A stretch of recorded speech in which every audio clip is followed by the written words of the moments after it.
This is Show Up as a Leader, a show from People Forward Network, helping you maximize your positive impact on the world by becoming your best, fully authentic self.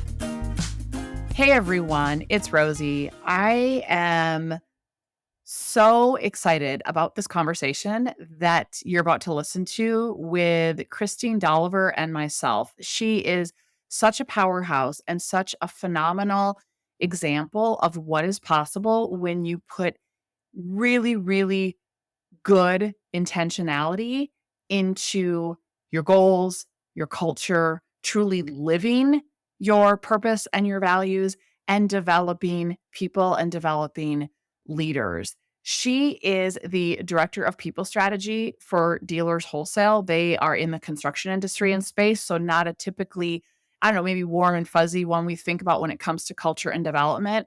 And they are really flipping this on its head. What I love about how they view things is they really view that you do not have to choose between being a people focused and a results focused company. They are not mutually exclusive. And Dealers Wholesale is really embodying that. And as a result of investing in their people and investing in their culture, more that, I don't know, soft side of business, they are actually seeing results and they are way ahead of their BHOGs, their big, hairy, audacious goals. They are just on a rockin' trajectory. And you're going to hear her talk more about that. And the other thing that they do that's just as near and dear to our heart is they realize that you do not need to have a title to show up as a leader. And you're going to want to listen for how they view that in their company and how they determine what does it mean for someone to show up as a leader in their company, as well as some of the results they have and how they're going about acquisitions. There's just lots of really, really powerful, impactful nuggets in this that I think you're going to take a lot away from.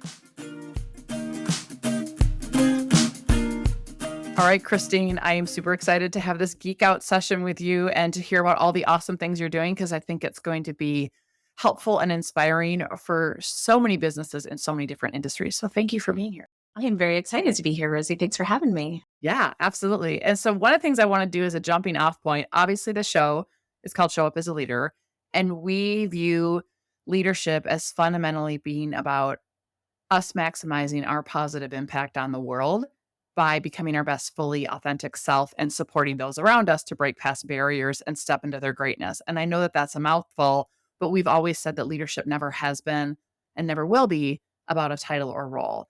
And one of the things when we first met and we're talking about this that I wrote down that I was like, oh my God, you're speaking my love language, is how you really look at what you do is you don't need to have a title to show up as a leader. Can you speak more to that of like what that means to you and how that looks at your organization? Sure. So Dealers Wholesale, we run on EOS, the entrepreneurial operating system. And so every day when we come to work, it is very clear to us what our long-term vision is, what our core values are, what our mission is, and what we're great at.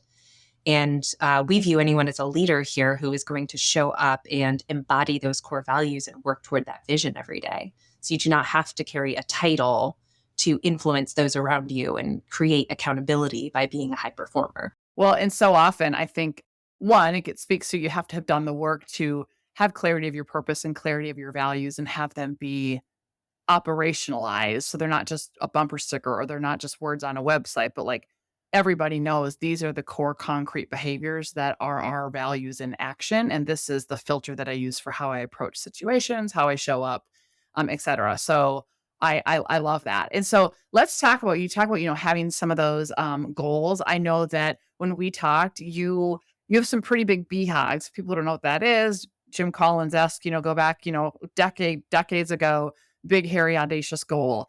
Can you talk to us about what some of your BHOGs are and kind of the why behind them? And then we're going to talk about what you're doing to meet them, because you guys have been doing some really, really incredible work. And talk a little about your company too, because it's in an industry that usually gets overlooked. We usually think about a lot of this culture stuff and values for more knowledge worker type rather than trades and blue collar. And so I would just love for you to talk more about the journey you've been on, because I think it's super awesome and super relevant. So Dealers Wholesale, we are a construction company. We have two different divisions. So we've got a commercial and multifamily division that specializes in doors, frames, and hardware. And we have a residential division that specializes in indoor and outdoor fireplaces and outdoor kitchens. So yeah, a lot of our workforce, they spend all day, every day out in the field, delivering, installing, and servicing those products for our customers. So our CEO, Jimmy Rayford, he joined us in January of 2020, which is a wild time to join a company. And he came in with the vision that a company did not have to choose between being people-focused or results-focused. You can do both. And in fact, one impacts the other. And so he hired me maybe 6 months after that. And we have been on this journey to create a culture that attracts and retains the best talent in our industry. So our BHAG, which we set in 2020 for 2030, it's a 10-year goal, is to be both one of the fastest growing companies in our industry, as well as have 90% people retention everywhere that we have an office. And one of our big strategies for growth has been and will be acquisition. So that includes offices that we don't even have yet or know where they'll be. To level set for people who aren't familiar with your industry, first of all, 90% retention is good in any industry, but isn't the average in construction, the average turnover more like 40%? Yeah, that's correct. So it's very, very normal to have a 60% retention rate. But I can tell you, as I sit here, our trailing 12-month retention rate is about 88% right now. So we're getting close. So you wanted to be there by 2030, but here you are, right? Only a couple years in. That's phenomenal that you have almost an 88% retention rate. And so let's talk about, I love that it's not either or, it's both and, because so often people think that focusing on the people side of things is fluffy and whatever, and what's the point? But they're not mutually exclusive. And so I love that you're doing that. So talk to us about what are some of the things that you've then been doing on this journey. I know like 2023 was a big focus for you. Talk about what are some of the things that you've been doing and what you've experienced as a result. So we've all heard the statistic that people don't leave a company, they leave a boss, right? So late 2022, Jimmy and I had a conversation about these initiatives and how we can get intentional about these things. And it occurred to us that the number one thing that we can do to really impact retention is have great leaders. We want to have the best players in the field and the best coaches in the sidelines, is how we put it to them. And so we started to really, really invest in our leaders in a substantial way. So we put together a curriculum in 2023 that was mostly grounded in the fundamentals of EOS. How to know you have a right person, how to know that you have the right person in the right seat, how to have a great quarterly conversation and talk about career path goals and all these things. But we also did things like Patrick Lenciani's 5 Dysfunctions of a Team. And Dealers Wholesale was kind enough to get me Crucial Conversation certified. So I was able to facilitate crucial conversations for all of our leaders. And this journey was probably, I think, 9 sessions over the course of 12 months. We skipped a few months that we knew were going to be very busy for our leaders. And what was extremely cool was at the end of this, we asked them for feedback, just how did this go? How can we improve this? What can we do better next time?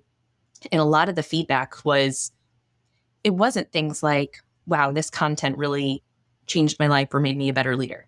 And that would be great feedback, but it came back more like our leadership team said they were going to invest in us and they did it.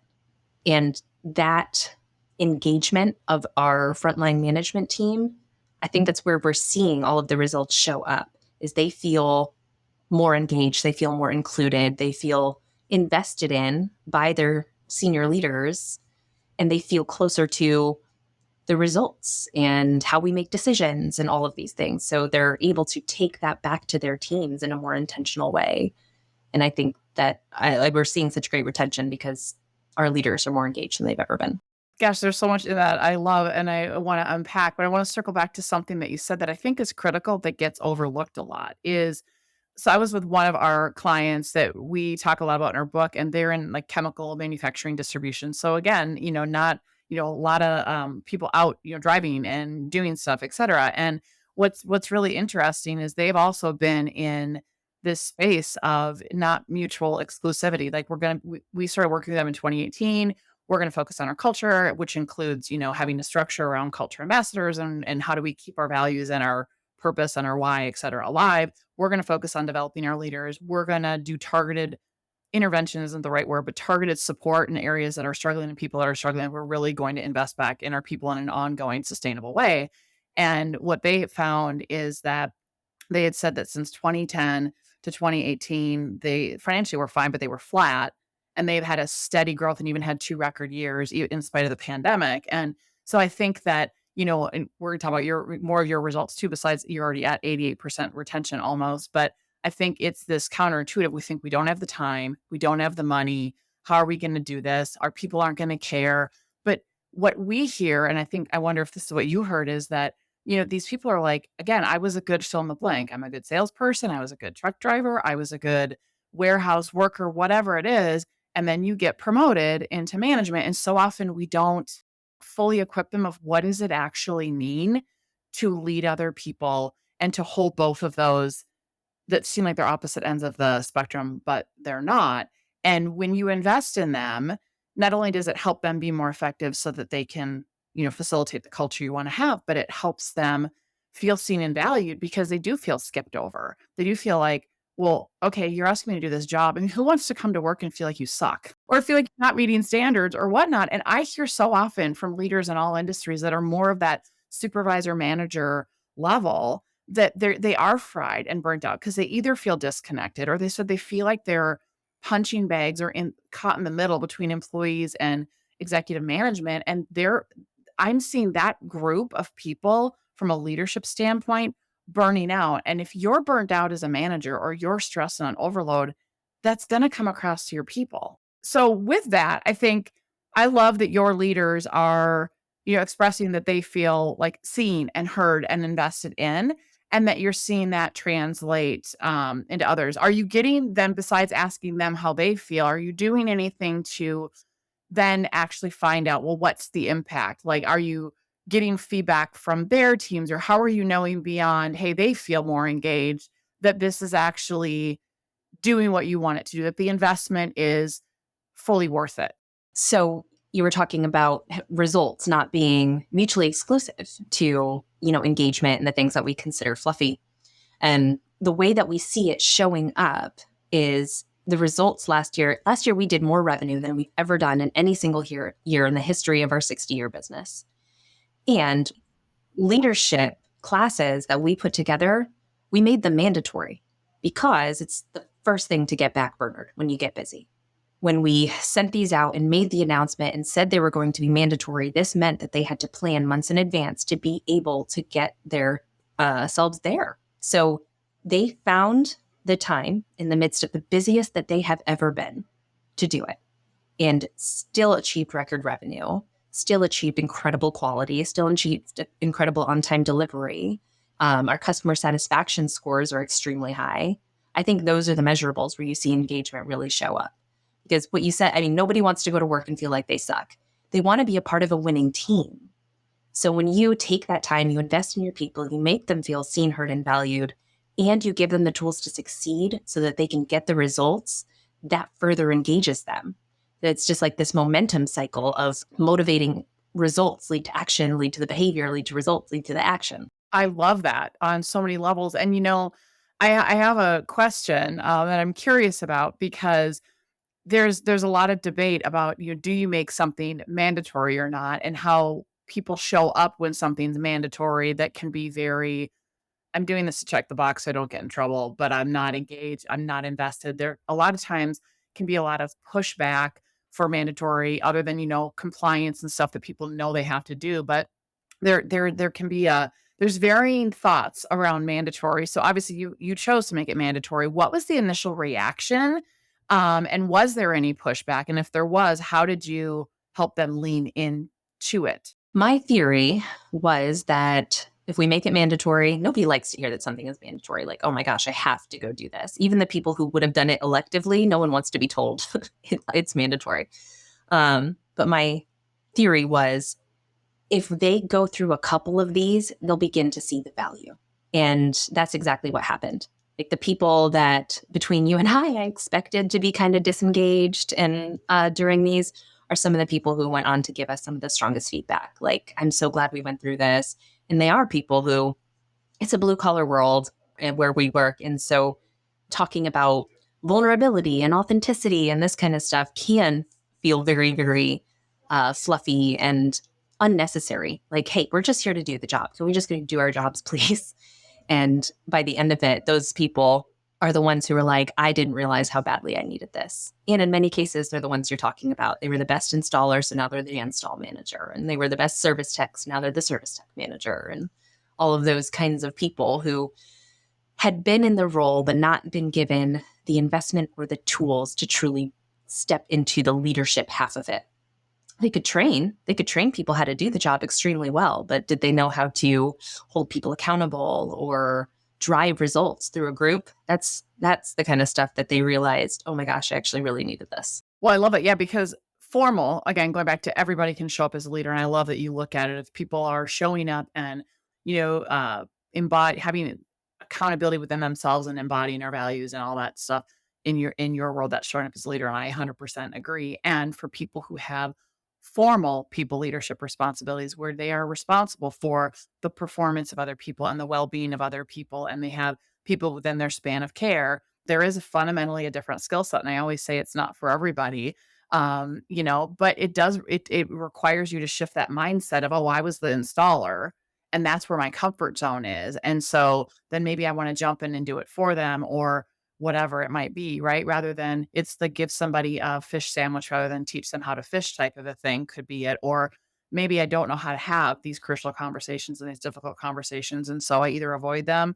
I think what crucial learning says is we either resort to silence or verbal violence, right? So it's like we tend to do one of those two that is not helpful in any way, shape, or form. And so we've got to work on our mindsets and everything, which I think is just super critical. And I love that you had oh, I needed this, because so often what we see is whether it's mandatory or not or whatnot, when people have the development, whether it's a coaching session or whether it is one of, our developmental program workshop sessions or whatever on their calendar, you'll hear this, oh my God, I'm so busy. I don't have time for this or whatever. And then when they give themselves permission of, okay, I'm going to take this time to focus on me, inevitably you hear, I'm so glad I did this. I didn't realize how much I needed this. Man, I needed this. This was super helpful, etc. So I love that. I love that you just kind of like, hey, if you do it well, which I know you do, if you do it well, you can help to overcome some of that initial, hey, you have to be here. If it's not done well. And I would say, I love that you brought up authenticity and vulnerability, because if we're not fundamentally equipping leaders to lean into vulnerability, reframe their narrative that it's a weakness, and show up more as a more authentic version of themselves, we're going to keep having environments of self-protection and armor. And then you have safety mistakes, you have other mistakes. Like there's a whole host, especially like in industries like yours, you can't have psychological safety and physical safety when you have leaders who do not know how to model vulnerability, and when you have leaders who do not know how to create courageous cultures where other people can also show up more authentically. Now what we're seeing, so we're moving into the second phase of this. So last year we taught on kind of leadership fundamentals. So now in this second year, we are going deeper dive into more advanced leadership topics, things like emotional intelligence and leading with influence and these sort of things. And it's not mandatory.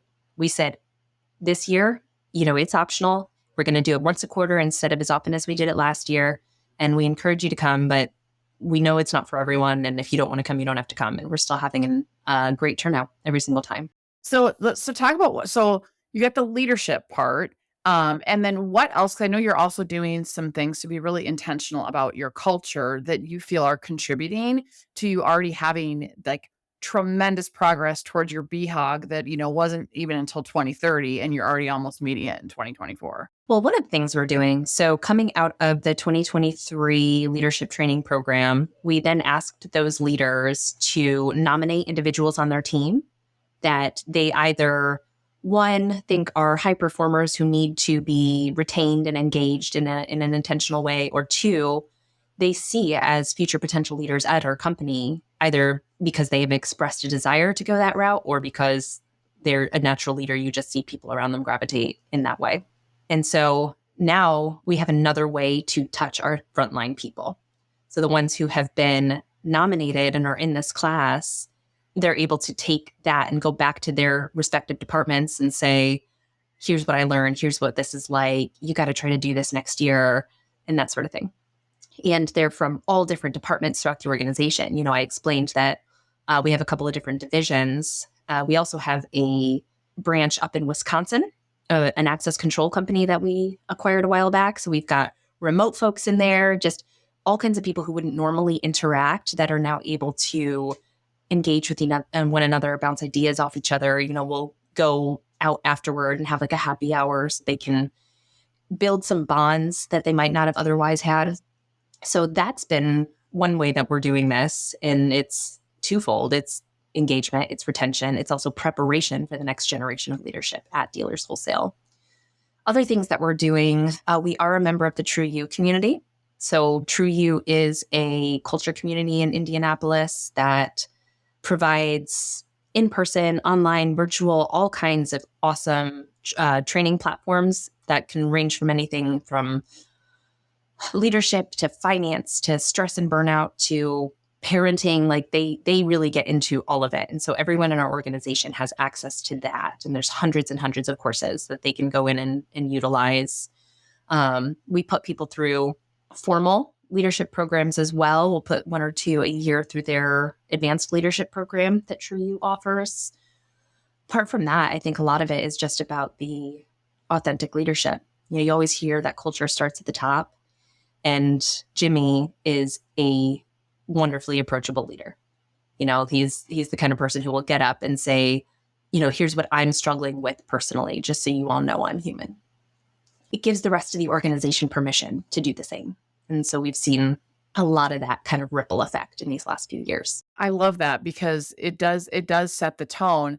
And I think you're doing something though that is really important, because here's what we see is like with some of our clients, the CEO, has done a lot of work on themselves and does model vulnerability and what it means to be an authentic leader, and that actually is a source of strength, et cetera. And despite that, you still have, more frontline supervisors and managers that are like, oh, hell no, right? Like it doesn't matter that they're inadvertently giving permission. They're like, oh, heck no. And so I love that you're equipping them, because culture does start at the top. But the thing that I've learned over the years is it might start there, but it's not experienced there. Culture is experienced at the local team level, and every interaction any employee has with any person in formal leadership reinforces that person's belief about what, whether they're valued and what the culture is, and if it's a lived experience or it's a bunch of BS and it's, a bumper sticker or whatever.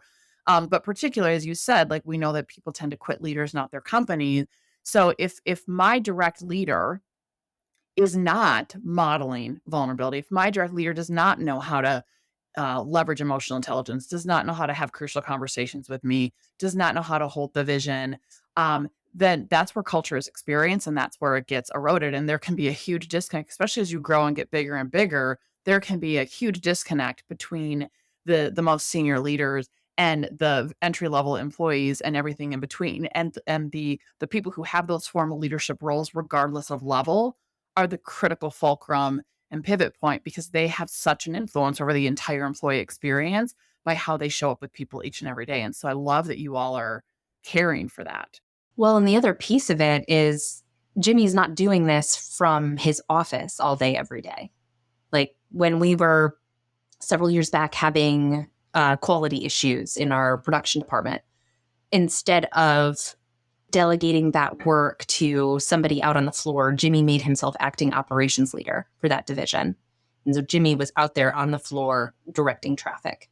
He was willing to go out there and get his hands dirty. And so I think a lot of people felt he was very accessible, and his willingness to do the work and not just delegate the work, I think earned him a ton of respect.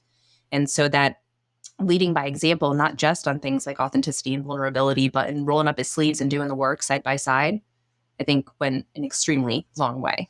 Yeah, absolutely. And there are some places where it's not feasible for whether it's a CEO or COO to know that level of detail, but they can still show up and be present and be like, okay, and I'm going to talk to the people and learn what's going on and see if I can add some additional lens of what might be an issue versus sitting back. I love that. The other thing that you said that I thought was really important, you were talking about your other location that you acquired is, the connections that people make. And one of the things, especially for people who are listening that do have people in multiple locations, right? Or if you are primarily a virtual remote company like that we are, there is value of bringing people together in person periodically. Because yes, you can build relationships over Zoom and Teams, but it really is not the same as in person. And here's what we hear from our clients, that when they pull like their leaders together and do some kind of summit, or they bring their employees together and do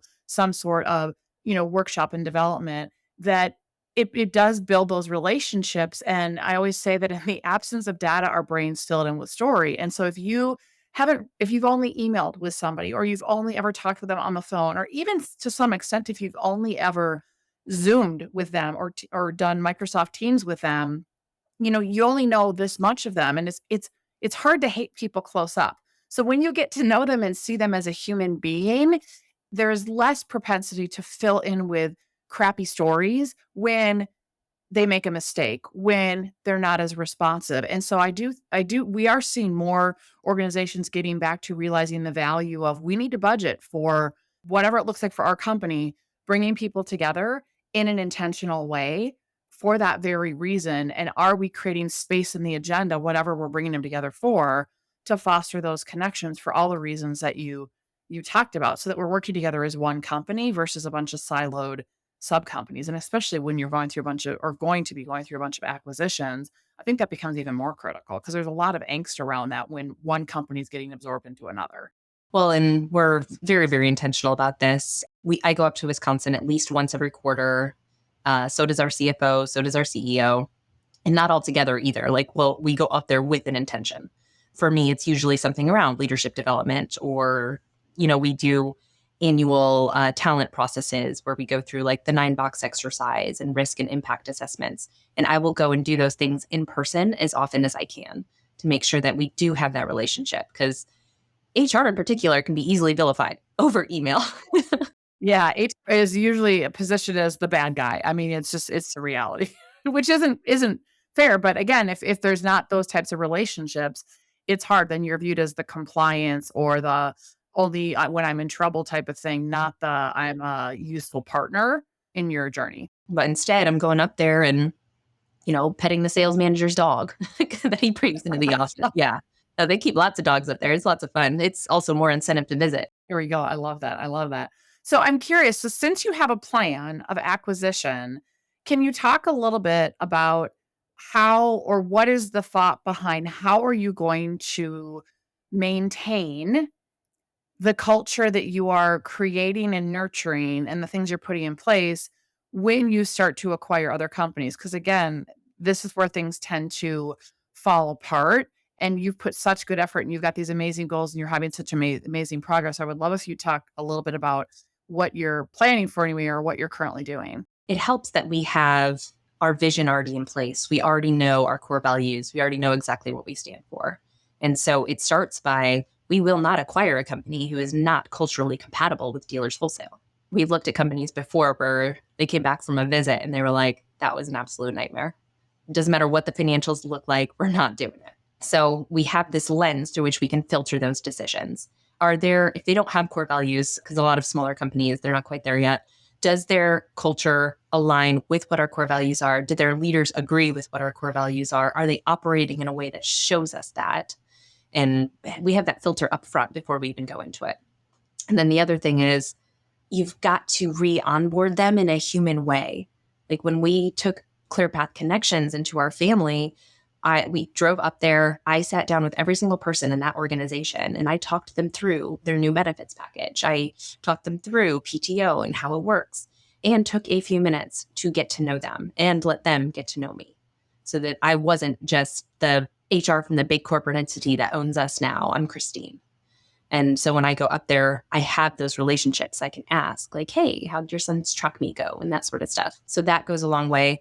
And the other thing is, we are very intentional about bringing them into the other processes we already do. So the leaders up there are part of our leadership training. Their emerging leaders up there are part of the emerging leader training. They're going through the same talent processes that we go through. And because they didn't have that structure before, They are hungry for it. They're grateful for it. They've never seen it before. And it's helping them gain traction in their organization as well.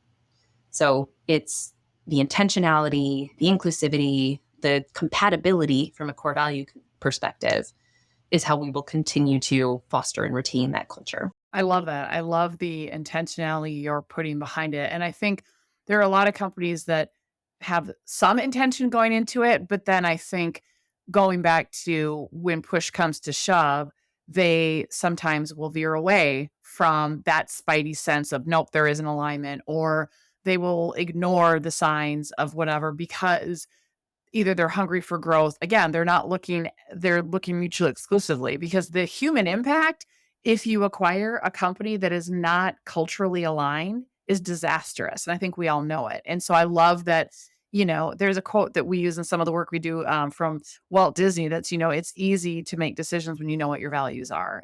On an individual level, it's easy. I say easy. I mean, you do have a clear filter, but sometimes you have to have really tough discussions and stuff to stand firm in your values. Like, that's the courageous thing to do, to veer off of it. I think, Simon Sinek calls it the discipline of how, for a reason. It takes discipline, it takes courage, but that's what grounds us. So I love that you are modeling that. I love that you're leveraging that. Kudos to you. It's such a great, and I think in an industry that doesn't typically do that, right? I mean, let's just be honest. It's not, construction's not typically warm and fuzzy, right? Yeah. And it's helpful that I went through a really bad acquisition once. Like, I was on the receiving end of, we were this awesome company with such a great culture and did really great work. And then, we were bought by some huge nameless, faceless corporate entity who treated everyone there as a number, and everything became rules and discipline and compliance. And I watched that culture just go right down the drain. And it was, exactly what you described before, of so-and-so in HR at the corporate office that I've never met, that's now turning down my proposal or my idea or my request for a new headcount or whatever it is. And it's like, they're the villain. They immediately became the villain. And so, having been on the receiving end of that, when we started talking about acquisition, I was like, I have to be there. I am not. And yeah, no one else is going to go through what I went through. Right. Yeah. Right. Salvio Partners years ago I started as like a side hustle, like we're talking early 2000s, put it on hold because I was at a consulting firm. And the impetus behind resurrecting it honestly was, I worked for a smaller regional firm. It wasn't quite like the normal acquisition. There's a large company that was doing a smaller, I don't know, like they were trying to get into like middle market or whatever. And so, yes, they were acquired.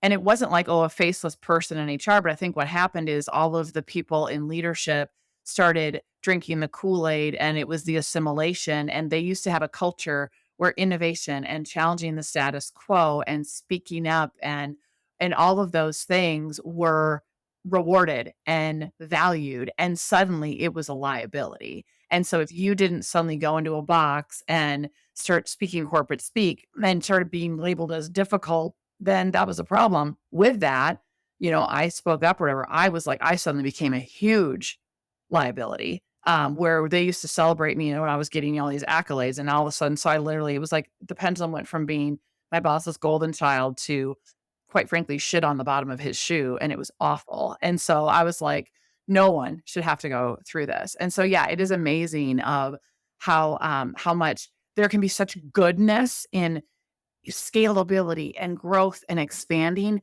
when mergers and acquisitions are done in a human, thoughtful way. And they're so disastrous when they're not. So thank you for modeling that. And just, I think, and reminding us of that importance, because we work with a lot of groups that are working on acquisitions, have been acquired, have it as a potential growth strategy. And it matters how you go about it, big time. We offered them that reassurance too. Like, we are not here to disrupt the culture that you have built. You have great people, you have awesome retention. You're doing the right stuff. Like, please keep doing the right stuff, and we'll add what we can add to make it even better, but we will not detract. And that's exactly what I went through. Was I got to watch the culture that I helped build get flushed down the toilet. And that was heartbreaking and tragic. And then to feel powerless to do anything about it. And yeah, I was like, peace out. Bye.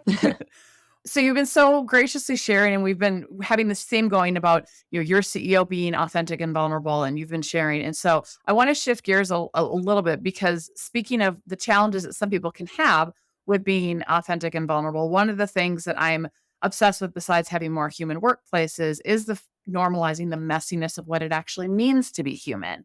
And in all of the work we do, what I've learned is it is a normal human experience, no matter how much work we've done on ourselves, no matter, how successful, however you define that you are in your life, no matter how much love and care you have in your life, that we all can revert back to this like 10-year-old version of ourselves and tell ourselves stories that are self-limiting and can keep us safe and small. And so what I would love if you'd be willing to share, Christine, is what is a self-limiting story that you still tell yourself sometimes?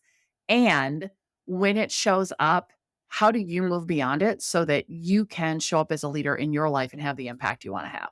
Well, I think probably a lot of your listeners will really relate to this. I'm 34 years old, and for the last 3 years, I have sat on the senior leadership team, the executive team for a huge, well, not a huge company, but a significant company. And my quote unquote peers are all 10 to 15 plus years older than me. And there are times that I am sitting at that table going, when are they going to realize I have no freaking clue what I'm doing? That imposter syndrome. If I don't have all of the answers, then I don't belong here. And it has taken so much intentionality and like positive self-talk and like literally brainwashing myself to say, no, you earned this seat at the table. No, you earned this seat at the table. And not like somebody somewhere made a mistake and somehow I'm sitting here. And any minute now, they're going to realize that I am still that 10-year-old that's just like sitting there in my light up shoes, like swinging my legs under the chair, just like thinking about my next ice cream cone. I don't know. Oh my God, I love that so much. With that, the imposter syndrome, that self-limiting belief of I don't belong here. And in fact, I have put in an incredible amount of work to get to where I am at the time that I did. I love that. I'm laughing because it is so common to me. It's one that I hear over and over and over. And as you were saying, it reminds me of one of the things that Brene Brown regularly says is stop walking around looking for evidence that you don't belong, because you will always find it. And so we have to anchor of I've earned this. I've worked hard. I don't have to be perfect. I love that you have your different mantras and you're almost trying to fix your own mindset and hypnotize yourself, if you will. So that's awesome, because you do belong. Obviously, you're doing amazing things. So imposter syndrome be gone. Easier said than done, but I love that you have practices for that. All right, are you ready for quick questions? Yeah, bring it on. All righty, fill in the blank. Living authentically is Hard. I echo that. Okay, when the world is presenting an opening, but you don't feel like showing up as a leader, what do? Drink a cup of coffee and do it anyway. Coffee is courage juice. I like it. That's awesome. What is something people would be surprised to know about you? I hate ketchup. Such a random. I love it. I don't know. And mayonnaise. I'm me and condiments, mustard. We don't get along. It's very controversial. I've started a lot of arguments with this. All right. What is your favorite go-to movie? Well, I'm a really, really big fan of the Hunger Games trilogy. It's either going to be that, or I also rewatch Star Wars over and over. All right. What is your go-to song? There's a song called Green Lights by an artist named Cruella. It's a really good, just like hype song. I love a good hype song. What is something that you can't live without? I can't say coffee twice. Oxygen. That's a very practical answer. I like it. I struggled. That's all right. What is something in your ordinary daily life that makes your heart happy? My son, he's got such a big personality. He somehow has already mastered sarcasm. He's the most stubborn, intelligent, quirky, funny kid. And what are you grateful for right now? I am grateful. Well, honestly, I'm grateful for this opportunity. I had a goal this year of trying to get at least 2 speaking engagements on the book, and this is number 2. Oh, So that's awesome. I'm grateful that Nikki connected us, and I'm grateful to just have the opportunity. Yeah, well, I'm super grateful for the connection as well in the conversation. So I have one closing question then for you. Christine, if you could challenge leaders everywhere to practice this one behavior that would create more human workplaces and equip everyone to show up as a leader, what would that be? have the hard conversations. Don't sit there and wait for a problem to resolve itself. Don't wait until it's reached critical mass. Just practice radical candor. If you care about your people, you will challenge them directly. Have the hard conversations. Could not agree with that more. That very well said. Thank you for the work you're doing. Thank you for modeling what's possible when you put some intention into your culture and leadership and the difference that you're making for your employees and your industry. And this has been an awesome conversation. I'm really, really grateful. Thank you so much, Rosie. I'm Rosie Ward, and this is Show Up as a Leader. To learn more, head over to peopleforwardnetwork.com and, of course, hit that follow button.